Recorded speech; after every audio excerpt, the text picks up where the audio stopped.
All right, welcome to The Explainer. Did you know there are basically two characters living inside your mind, and they're constantly fighting over your decisions? Today, we're going to meet them, and we'll be using the incredible insights from Daniel Kahneman's book, Thinking Fast and Slow. Okay, so to really get how these two systems work, I want to start with a couple of quick puzzles. This is a test of your intuition, so the rule is don't overthink it, just go with your gut. You ready? Okay, first up, we've got Steve. After reading that description, what's your gut reaction? Is he more likely to be a librarian or a farmer? And for the second one, think about the letter K. Is it more likely to show up as the first letter in a word or the third? Again, just go with what feels right. Lock in your answers. So how'd you do? Well, here's the twist. Statistically, Steve is way more likely to be a farmer. And the letter K, it shows up much more often as the third letter in a word. Now, if you got those wrong, you're in good company. Honestly, most people do. So what's going on here? Why does our intuition get these seemingly simple questions so wrong? Well, the answer is all about how our minds are built. To really get it, we need to meet those two systems that are running the show inside your head. This is the core idea from Kahneman. He says our thinking is basically split between two totally different modes of operation, and he calls them, simply enough, System 1 and System 2. So let's really break these two characters down. System 1, that's your gut. It's fast, it's automatic, it's the hero that makes you duck when a ball comes at your head, or just knows that 2 plus 2 is 4. Then you've got System 2. Think of this one as the slow, careful detective. You have to consciously call it in to solve a tough math problem or, parallel park. It takes real, focused effort. And this is the really crucial part. Most of the time, our brains are just trying to save energy. Kahneman calls it the law of least effort. Our logical System 2, well, it's kind of lazy. So it's more than happy to just go along with whatever easy answer the fast, intuitive System 1 cooks up. And that is exactly why we get tripped up on puzzles like the ones we just did. So, how does System 1 pull off these super fast judgments? It's not doing some deep, complex analysis. Nope. Instead, it uses these mental shortcuts. Psychologists have a name for them: heuristics.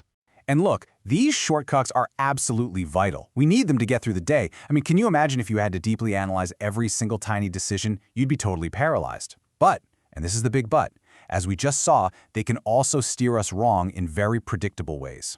Okay, let's circle back to Steve. What happened there? Well, your System 1 saw a description that perfectly matched the stereotype of a librarian. It just felt right, It made a good story. But in the process, it completely ignored a cold, hard fact. In the US, for every one male librarian, there are more than 20 male farmers. Our brain picked the better story over the actual statistics. And the letter K? Same kind of thing. Your brain did a quick search, and it's just so much easier to pull up words that start with K, right? Kitchen, kite, key. They just pop into your head. Thinking of words where K is the third letter, like ask or bake, that takes more work. So System 1 makes a classic mistake. It confuses easy to remember with more common. And this quote is just a perfect example of how this plays out in the real world. We constantly think things are more common than they are just because we hear about them all the time. Think about it. The news focuses on certain stories, which makes those examples super available in our minds. And that can seriously warp our perception of how often things actually happen. You see, when we lean too heavily on these System 1 shortcuts, we fall into these predictable traps. Kahneman calls them cognitive biases. They're like systematic glitches in our thinking that affect every single one of us. All right, let me give you a choice. Imagine this. Option A, I give you a guaranteed $900 right now. Or option B, you have a 90% chance to win $1,000. What do you pick? If you're like most people, you take the sure thing, right? Option A? When it comes to gains, we tend to play it safe. We're risk-averse. But what if we flip the script? Now your choice is a sure loss of $900 or a 90% chance you lose $1,000. All of a sudden, most people completely change their tune. They take the gamble, option D. When we're facing a loss, we suddenly become risk takers. And this reveals something huge about our minds, a really powerful kind of irrational bias called loss aversion. Here's the bottom line. Psychologically, the pain of losing something feels about twice as strong as the pleasure of gaining that exact same thing. And that one simple idea, man, it explains so many of the weird decisions we all make, not just with money, but in our whole lives. So, does this mean our brains are just broken? No, not at all. The goal here isn't to get rid of our fast and, frankly, brilliant System 1. The real trick is to get better at recognizing the situations where it's likely to mess up. It's about knowing when to say, hold on a second and call in our slower, more analytical, but yeah, kind of lazy System 2 for backup. So how can we actually outsmart our own minds? Honestly, the biggest step is just knowing these two systems exist, just being aware of them. When you realize that your gut feeling is really just a suggestion from System 1 and not a direct order, that's when you gain the power to actually step back and question it. So what does this look like in practice? It means when you face a really important decision, you have to force yourself to slow down. That's how you wake up System 2. You have to ask the hard questions.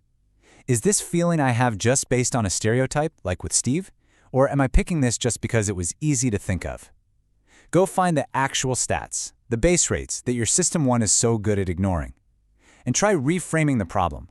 Look at it from a different angle, just like we did with the gains versus the losses. You might be surprised what you see. Ultimately, what Kahneman gives us is an invitation to think about how we think. Understanding these glitches in our minds isn't about learning to distrust your intuition, not at all. It's about learning when to trust it. It's a powerful reminder that whatever we're focusing on in the moment can feel like the entire truth, when it's usually just a tiny piece of the picture.